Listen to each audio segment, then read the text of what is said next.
I'm Lauren Cullen, the Interaction Designer for UCLA's Mobile Web Strategy Team, where we develop apps and websites for UCLA's academic and research communities.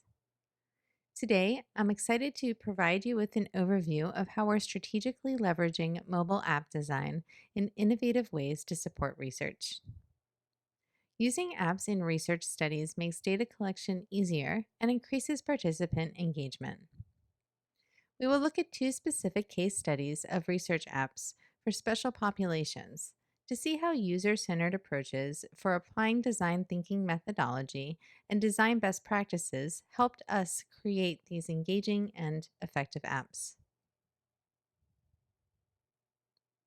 In general, by employing design thinking, we're bringing together what is desirable from a human point of view with what is technologically feasible and economically viable. Of course, when starting in on designing an app, it's always important first to consider the experience of how the research study participants will feel when interacting with the app. With user centered design, we focus on creating engaging, satisfying, and efficient user experiences.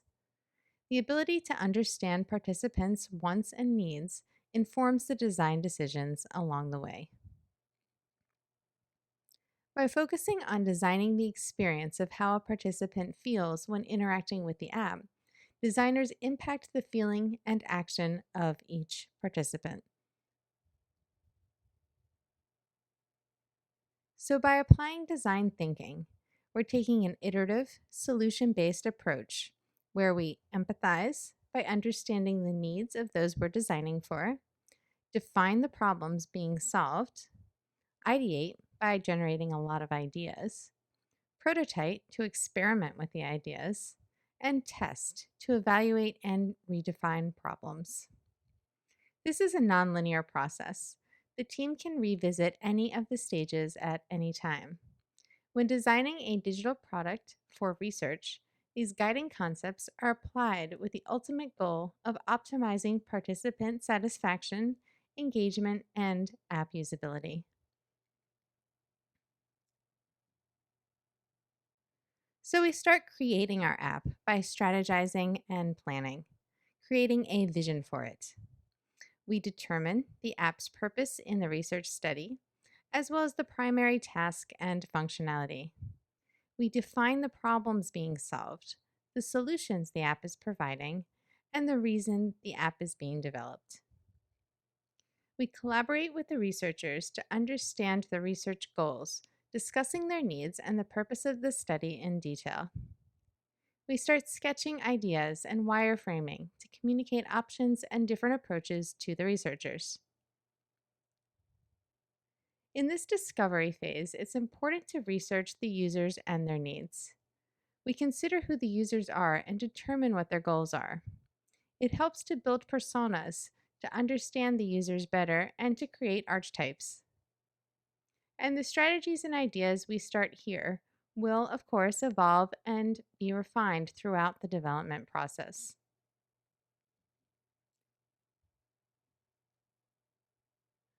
All of the elements get created and come together in the designs. We use the designs to experiment with the ideas and to provide a roadmap for the development of the product. These designs serve as a prototype or model of the product we're developing. We establish the parameters, architecture, and functionality, and the designs become increasingly complex as we go. In the prototypes, we show the structure, interactions, engagement, and visual elements. There are many tools that can be used for prototyping a design. Some of the main tools include Adobe XD, Sketch, InVision, and UXPin. For our apps, I primarily use Adobe XD to create the app design, which you can see here. In Adobe XD, I create interactive prototypes and design systems. In what is called design mode, I lay out the design and bring in content. In prototype mode, I wire designs and create interactions. These interactions include triggered actions such as tap, drag, time, voice, and keys. Also, I can set the action, transition, auto-automate, overlay, speech playback, and previous artboard. I determine the destination and any animation, setting the easing and timing. Here we can see the interactive prototypes of the two apps we're looking at. On the top, you can see the process of when the user clicks press to connect a scale, of the app actually connecting to a Bluetooth scale and gathering the data of the weight. Then when the user clicks submit, the submit button turns into an auto animation of a check mark and then lands the user back onto the page with the weight progress chart. On the bottom left, you can see that when the user goes from the today graph to the yesterday graph, the graph itself changes and there is an animation associated with that. Similarly, in the center bottom graph, when the user goes from day to week, the graph again changes and there is an animation of the movement of the graph. Then on the bottom right, when the user goes to the prizes page, the graph animates and moves up and the number of survey responses actually changes. And these interactive prototypes are then tested on a desktop computer and on a mobile device. I demonstrate the interactions to the team, have researchers try using the design on a device, and even can test the designs with users. Also, I share the prototypes and design specs with the developers and make annotations to explain any details to make the handoff to developers effective. The design specs include the image downloads, measurements, positioning, colors, fonts, and more. With plugins or other tools such as Zeppelin, I can even generate code to make the development process easier. This provides the developers with additional information and details as well as image export and code. While this process describes the specifics of how the design is built in XD for our projects, other design tools have similar functions and capabilities.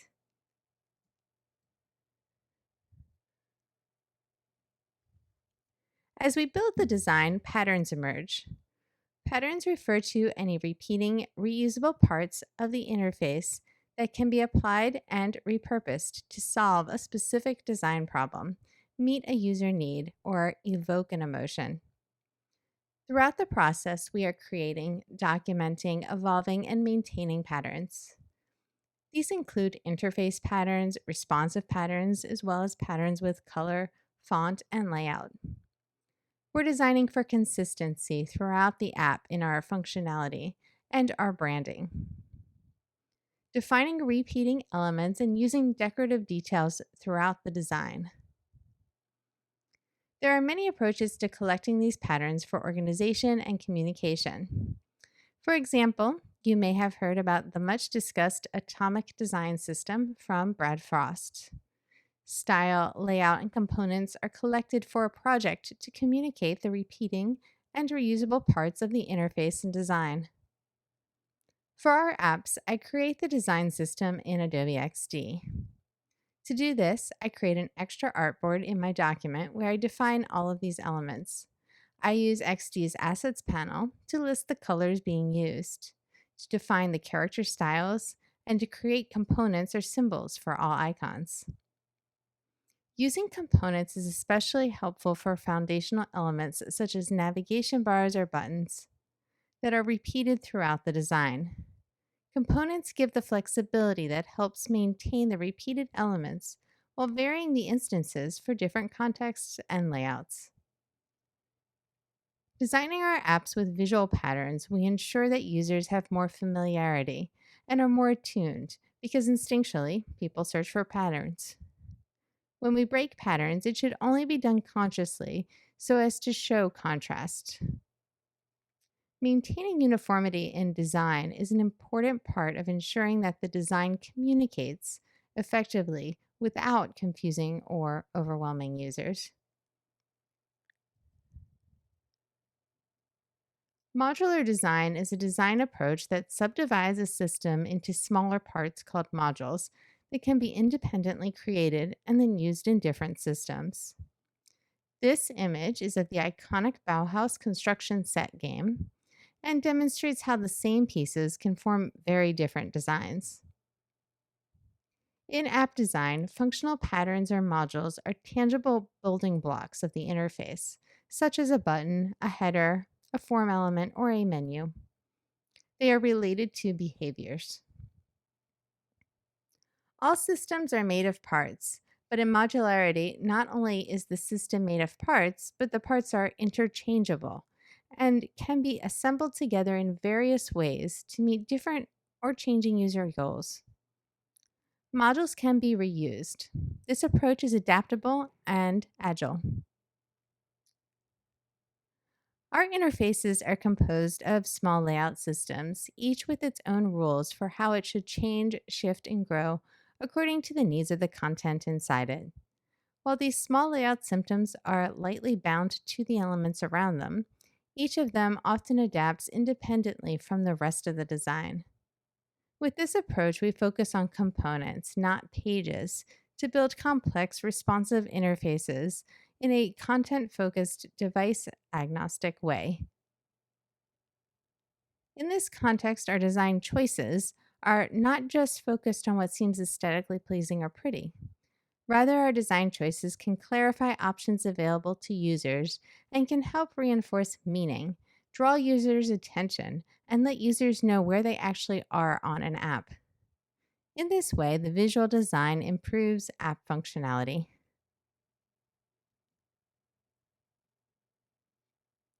Perceptual patterns, or styles, relate to brand and aesthetics.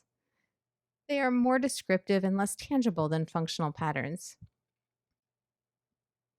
For example, iconography, styles, colors, typography, texture, images, and more are used to create a certain aesthetic and strengthen an emotional connection with a product.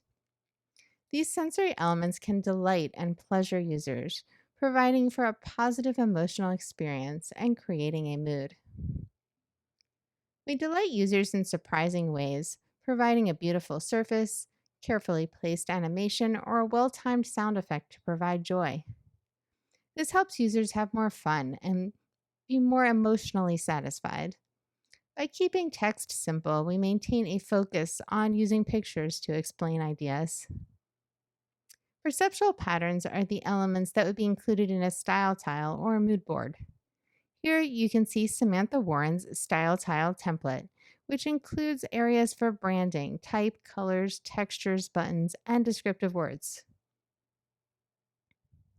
For our projects, I create and work on these elements in Adobe Illustrator and Photoshop. I use Adobe Illustrator to create the illustrations and branding, and use Photoshop to work on the images.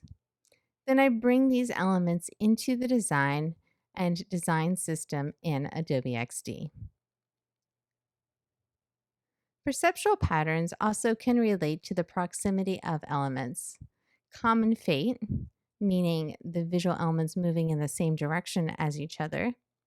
Similarities between elements, the use of common regions, symmetry, parallelism, continuity, closure, and more. These patterns come together to make the whole feeling of the app. We understand these elements in terms of Gestalt psychology, where the organized whole is perceived as greater than the sum of its parts. Perceptual patterns are an essential component of the visual design and branding of the product. The brand identity defines the overall patterns of our visual design. This includes the name, logos, colors, typography, imagery, texture, iconography, grid, interface design, and overall style. The brand provides a unique look and memorable experience. It's a set of conceptual associations or emotional reactions. All of these elements come together to form the voice of the product. To be most effective, the brand is included in an unobtrusive, aesthetically pleasing, and refined way. It does not distract or take space away from content. Brand portrays a personality. It can provide a powerful positive response so that users will continue usage and will trust the brand. Personality is key to making our design feel more human. When looking at branding, the first thing we consider is the app logo and icon. Here you can see the app icon and logo from the two case studies of apps we did, which we will look at more in a minute. The app icon is essential. This single graphic represents all hours and development work on a project. It's where the user first encounters our app. The app icon tells a story on a restricted canvas. We can play with construction and layering meaning into the pixels. As we will discuss further, symbolism is key here. We use the icon to distinguish our app from other apps. Also, icon scalability is very important as the icon is used in a variety of different sizes. Recognizability, simplicity, and consistency are also essential. As we're designing the app, we're testing throughout the process, bringing in and trying new ideas as needed. We can use interactive prototypes for initial testing. The team, researchers, and testers can play with the app and provide feedback. Of course, at the beginning of the process, there's a lot of conceptual thinking, understanding the intent and concept of what's being achieved here, what the goal is. As the process continues forward with the testing and implementation that derives from this planning, the process becomes more specific and evolves with each iteration. It's important to always keep the larger goal in mind, and testing can help with this.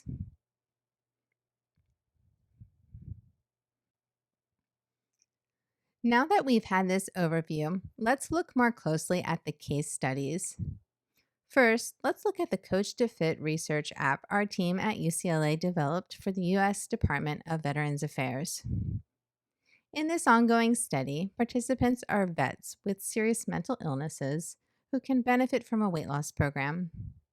The researchers made clear that the purpose of this weight management and health promotion program is to solve the common problem of these vets often, unfortunately, going off of needed medications in an attempt to avoid the adverse side effect of weight gain. The goal, therefore, is to help these vets lose weight in other ways so that they are more motivated to stay on their needed medication. Also, more than three-fourths of all vets receiving care in VHA facilities are considered overweight or obese. This program encourages healthy eating and increased physical activity to help these vets reduce health risks, prevent or reverse certain diseases, improve their quality of life, and live longer. Tailored to the specific needs of the participants, this app educates users on diet and exercise, sets personalized goals, tracks weight and exercise progress, and enables personalized management by clinicians and peer coaches. The app is a powerful tool to collect data for research and to make a meaningful difference in the participants' lives. In this context, we can see the clear benefits of doing medical research with apps to benefit patients. So let's take a look at this exciting research app. For context, data on weight, steps, and learning progress is collected from the mobile device, a smartwatch, and a Bluetooth scale. Data feedback regarding participants' progress in the program is provided to them in their mobile devices. And data visualization is provided through the data dashboard to the researchers for their analysis. Also, in the data dashboard, the peer coaches monitor participants' engagement and results so that throughout the study, the coaches can monitor and discuss progress directly with the participants. It's worth repeating that during the process of designing the app, creating consistency and interconnected patterns throughout the experience is key. The branding is in all of the components and patterns. The branding is established with the logo, app icon, and splash screen, and is seen throughout the app in all of the color, typography, iconography, spacing and layout, shapes, interactions, graphics, and animations. These elements shape how the product is perceived and interacted with. We define patterns of our interface so that the interface can be understood clearly and can be predictable. It's important that the app behaves consistently so that users can easily understand and use the app. It's also important for the app to be accessible and for it to have sufficient color contrast. Here, we also considered that research shows that the color blue correlates with appetite suppression because this color is rarely found in foods. So we don't have a significant appetite response to blue. We used blue for all food related areas and used green for all activity to suggest to get up and go. And the logo icon demonstrates the positive impact of the program by suggesting empowerment and upward movement. That's the symbolism.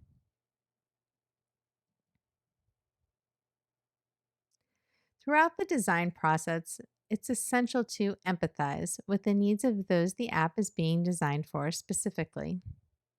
Going in, we understood that the user interface elements would need to be very easy to use. We conducted on site user testing several times during the design process and found areas where instructions and UI elements needed to be clarified and defined even further. So we made sure to design the app with clear, simple layout and instructions. For example, as you can see here, we decided to move away from the navigation drawer, which would have come out over a dashboard with learning updates. Instead, we prototyped and tested to experiment with ideas, ultimately making the dashboard contain the navigation and the learning section contain the goals and learning information. In testing, we found that it was best to have all clickable buttons contain arrow icons so as to indicate to the user that each button moves the user to a new screen. Also, at the top of each page, there is a clearly labeled Back to Menu button, indicating that the app is structured hierarchically. The shallow hierarchy, explicit navigational aids, simple presentation of choice, and limited text all helped make this app easy to use for the special population of the specific user group. In general, we wrote out any instructions, labeled everything, and provided the content in clear, simple layouts. And we stayed aware to be attuned to perfecting these kinds of details during the testing process.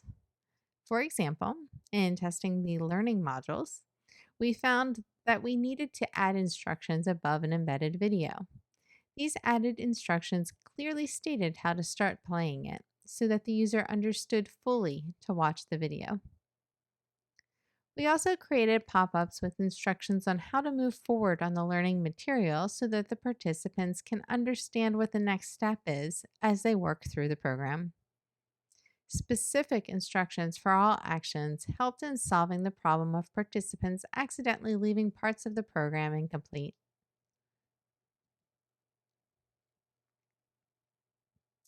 To help the participants engage in this study so that they can lose weight, we added rewards and sounds.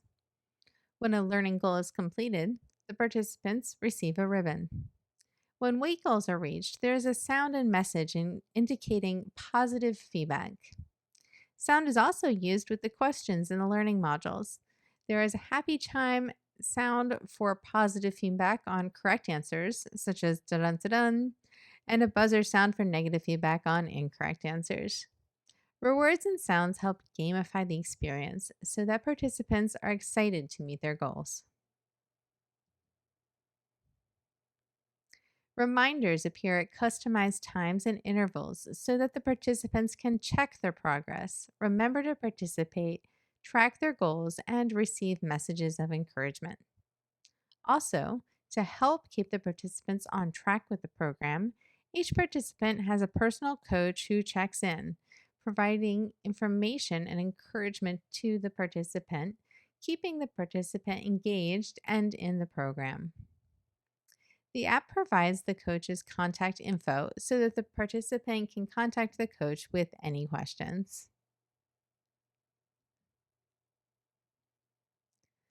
During the user interviews, one of the more challenging aspects was getting the participants to be able to input their weight successfully using a Bluetooth scale. Here you can see this video of an interactive prototype showing this process. Interactive prototypes are a wonderful tool for communicating and interaction to clients, users, and developers. We made sure to focus in here on making it super easy to input the data so the participants could enter their data without any problems. And here the user submits their weight. There's an auto animation of the check mark, and then it lands the user on the weight progress chart. There have been terrific results from the study. Participants reported being excited to get help losing the weight and reported finding the app easy to use. They described learning better eating habits and a better exercise program. The participants, many of whom had disabilities and health issues, such as recent heart surgery, hip replacement, and back problems, stated that they were happy to be losing the weight because this change helped their quality of life. They reported that the program made them more self aware and conscious of their choices. The app encouraged the participants to find support from loved ones in meeting their goals. One participant remarked, "The support of my wife makes it easy." Overall, the information in the Coach to Fit app helped the participants discover and learn tips on what they can do to control portions, have better nutrition, and increase activity. And due to the program, the participants experienced a significant loss in weight, with the individual participants, on average, experiencing an impressive 4.5% weight loss by the end of the 8 weeks. Here you can see what the dashboard design looks like for an individual participant. From the research perspective, the app provided valuable data to the researchers who are pleased with this outcome.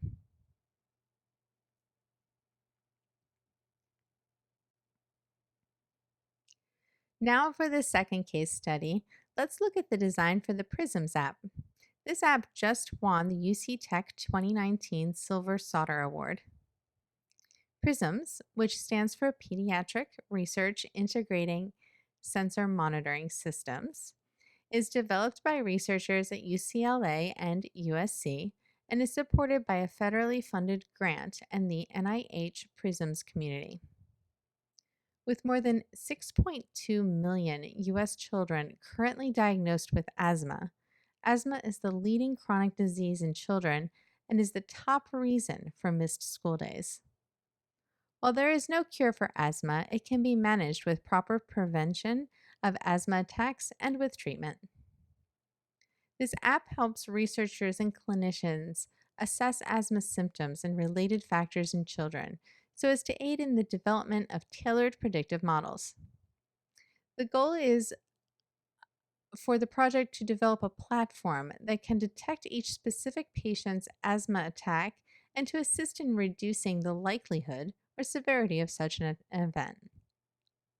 In this way, the app can make a meaningful impact on the participants' lives. The app serves as a powerful data collection tool. It integrates with Bluetooth devices included in the provided Breathe Kit to collect data on rescue inhaler use, heart rate, air quality, and spirometer readings. By sending push notifications, the app alerts users to participate. The user submits the surveys directly in the app. Feedback is provided to participants in the app, giving info on the data and on participation in the program. And data visualization is provided to the researchers for analysis through the clinical researcher dashboards. Here we can look at the key elements in the design: the colors, the typography, buttons, controls, iconography, interactions, fields, and more to see the consistency throughout the app and to see how the branding comes through in all the elements for a shared cohesive vision. In general, summarizing the essential elements of the design with the design system helps develop the patterns, maintain the consistency, and facilitate communication and development.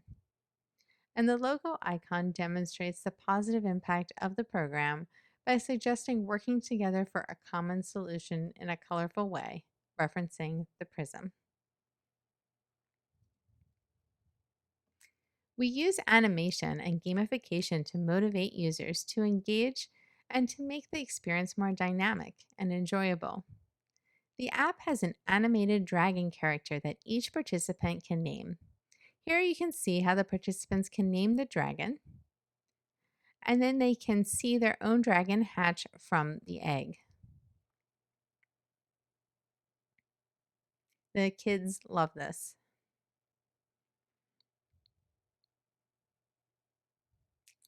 Here, this fun dragon character engages the participants, encouraging them to participate. You can see the dragon greeting the participant, encouraging the participant to fill out their active survey. If it takes the participant longer, more and more the dragon demonstrates the need to click the survey. When the participant completes the survey, the dragon gets very excited, as you can see with the fire breath. And the dragon has other actions as well, such as dancing, tail wagging, and more, to keep the participants interested to check the dashboard for new surveys. The study's exit data show that the dragon was loved by the kids, with the participants overwhelmingly describing having positive feelings towards the dragon. In the feedback, kids commented that the dragon helped them find what they were looking for.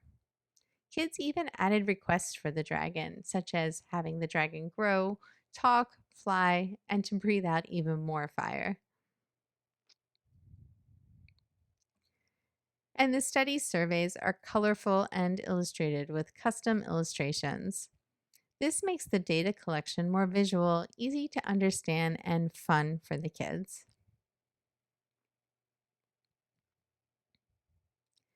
The app also encourages user engagement by providing feedback with animation. There are 3 prize levels, with the type of prize being dependent upon the number of surveys answered. Here you can see the 3 different animations. So, depending upon how many surveys the individual participant completes, a different animation shows with a varying level of excitement and with a different size present.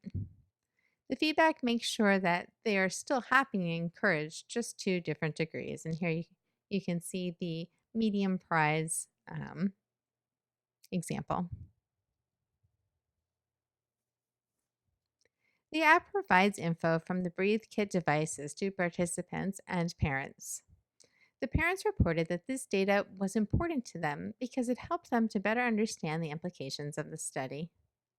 52% learned new information about kids' environmental exposures, such as air pollution, by using the Breathe Kit. And 64% of parents reported that their children learned new information about their health, also by using the Breathe Kit. Here you can see some sample theoretical data where if the rescue medication inhaler is used too often, the participants also receive a notice to contact their doctor. The kids commented that the app was, in quote, easy to use. In exit surveys, 95% were happy with their experience and 100% rated the usability of the app as easy. Of course, the participants expressed how much they liked the animated dragon character. And overall, we are very pleased that the feedback was so great because it's great to know that our work made such a significant difference. Overall, this app provided a wealth of data for researchers to work from, as can be seen from the examples in the slide here. Notably, in the 2018 pilot study, researchers gained valuable insights on epidemiological exposure and health analyses. These insights help in creating personal air pollution exposure modules, as well as personalized health risk prediction modules. Clearly, apps such as these are an essential tool for research studies and data collection. In specific, these case studies provided great results in numerous ways. Furthermore, they demonstrate the powerful positive implications regarding the future of using apps for medical research and data collection. Thank you so much. It's great to get to share these exciting results with you.